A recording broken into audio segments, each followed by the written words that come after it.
Hello and welcome to Pit Resource Connection. I'm Mary Smith, your host, and we have Margaret Dixon here, who is an employee, I guess, of community shelters. That's Community Crossroads now, I think it's what it's called. Correct. But you're also the chairman of an unmet need committee for a newly formed group called the Disaster Recovery Partners of Pitt County. Can you tell us a little bit how that got started and what we're doing here? Well, after the Hurricane Matthew, based on our togetherness with Pit Resource Connection years ago after Floyd, we got together and brought our partners together to see what we could do about meeting unmet needs in the community related to the hurricane. So based on that premise, we launched into what is called ended up calling ourselves Disaster Recovery Partners for Pitt County. It is the purpose of it is to bring together our partners in the community.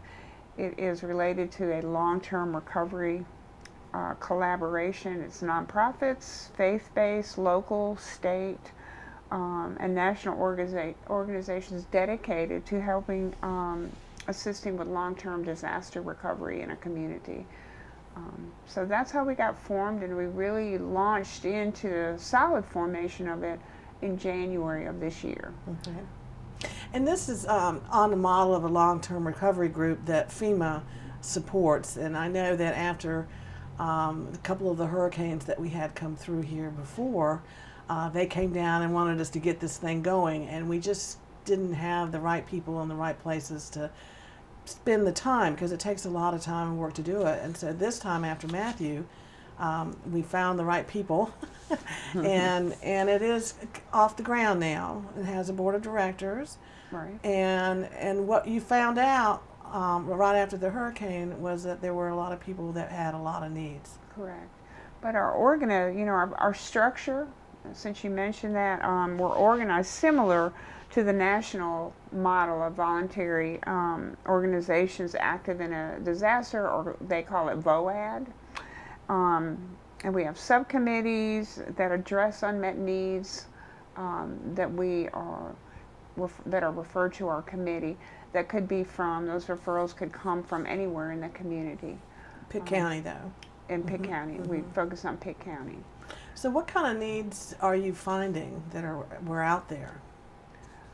Well, being that we were new in the beginning, you have your emergency unmet needs where people need food and clothing and those kinds of things. So we weren't really active as a committee at that time, but a lot of money came into the community and donations and that kind of thing. So those, if we have another hurricane, or when we have another hurricane, this long-term recovery group will be positioned to become active very quickly with volunteers to help with those immediate unmet needs. Right now, we are looking at people who have unmet needs who may be waiting for a long-term solution, like the buyout or the county repair program. So people have many needs that are popping up while they're waiting for a permanent solution to their situation. Okay. And so what would be the process for that? I mean, how would a person get to somebody to talk to about they have a need? Maybe the mole is in their house, and they didn't get FEMA assistance. We have a website. It is www.drp2016.org. You can go to the website and there's instructions on there, or they can call myself at, I have an office over at the Greenville Community Shelter, 752-0829. Okay. And then what is who are the partners that are involved with this group? A lot of our partners, there's a long list, and some are active at certain times, and some others are less active depending on what's going on.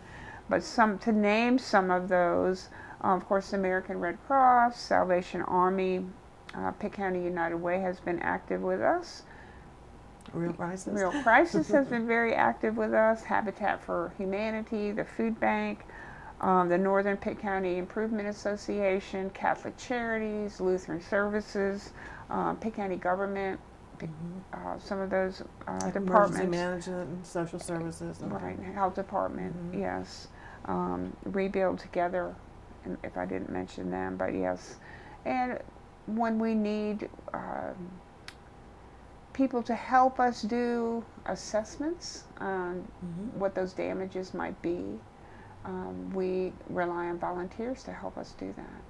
And these are like contractors. Contractors or Licensed electricians. Licensed electricians, yes. And So of course, the city of Greenville is a big partner with us too. That's good.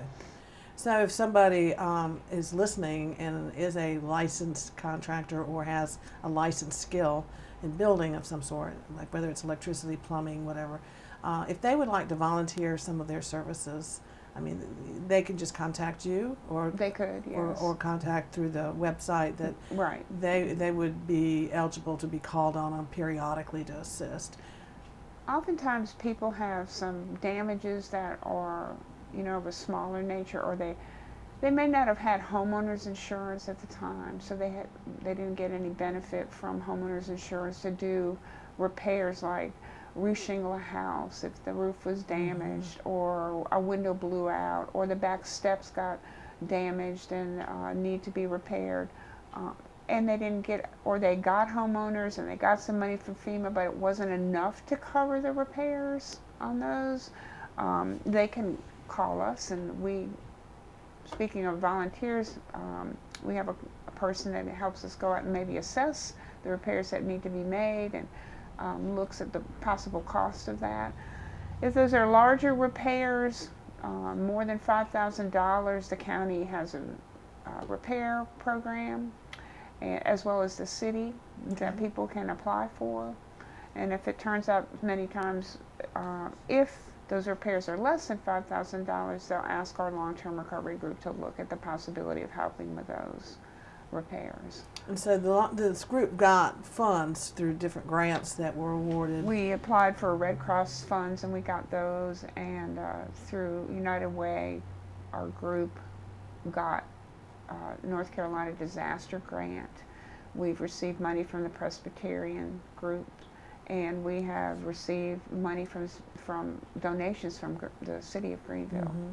And other groups have donated as well, Correct. church groups, and so people can still donate to this fund to help Correct. others people recover. Even though it's been over a year ago that hurricane hit, we still are finding people that have needs or living in homes that are not fit to be lived in. Correct, and over time, if you didn't repair something, initially you might have said, "Oh, my house looks fine," but over time, floors warp, roofs leak. When you don't repair the damage that might have been done. We have a lot of trailer parks in Pitt County that live that are in vulnerable areas, and a lot of times the water may have come up and got in the heating system, ductwork under the house, or ruin the insulation under the house, and those are things that can really make your living situation much more comfortable when you have it corrected. Yeah. Yes, have it corrected, yeah. So the funds are still available if people have damage.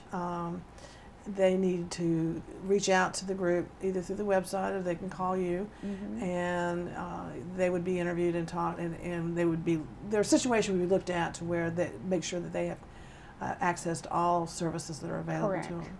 Correct. Okay, and so from there you would work with them on what's going to happen next. The state has a contract with Lutheran Services, who have case managers. There's a case manager assigned to Pitt County from Lutheran Services, so we would refer some of those situations to Lutheran Services for them to case manage that situation. Okay, so that's what their job is. And orchestrate those resources and services that they may need to help that person.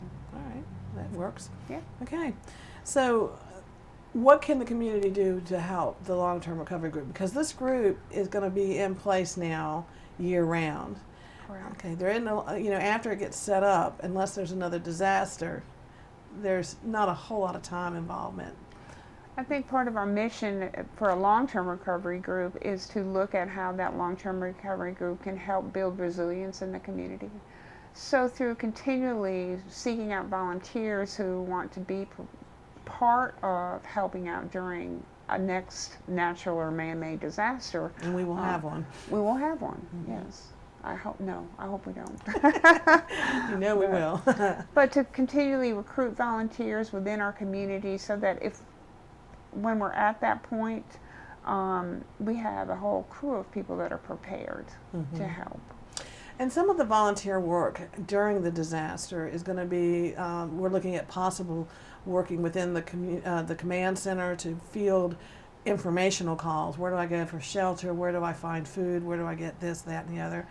And part of our job is to identify where in the county donations can be brought. You know, who's going to manage those, and yes, to take calls on where do I get that stuff, or where do I take my donations, and have that organized. That'd be much better than in the past where it's, I don't know.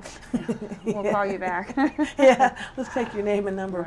And then our need out there is also for storage of a lot of in-kind donations that come in. And I know that was a need that went out through Pet Resource Connection, that if people do have a storage area that they would donate to Red Cross, to this recovery group, to be able to store supplies that may come into the community, that would be very helpful. And to look at locations where in our county where things can be stored in the community that you live in. Exactly. Like targeting someplace in Bethel or Grifton or Farmville, so that they're not a great distance between where you're experiencing your disaster and the supplies and things that you need.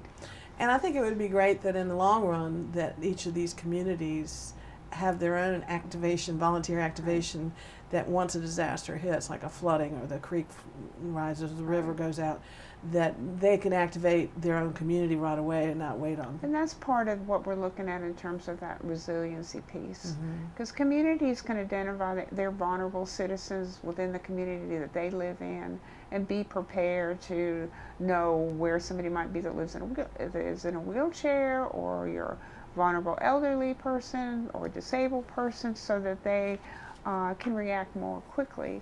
And then that's where the special medical needs registry through the county, if you do have special medical needs, it's good to register with them so they know where you are.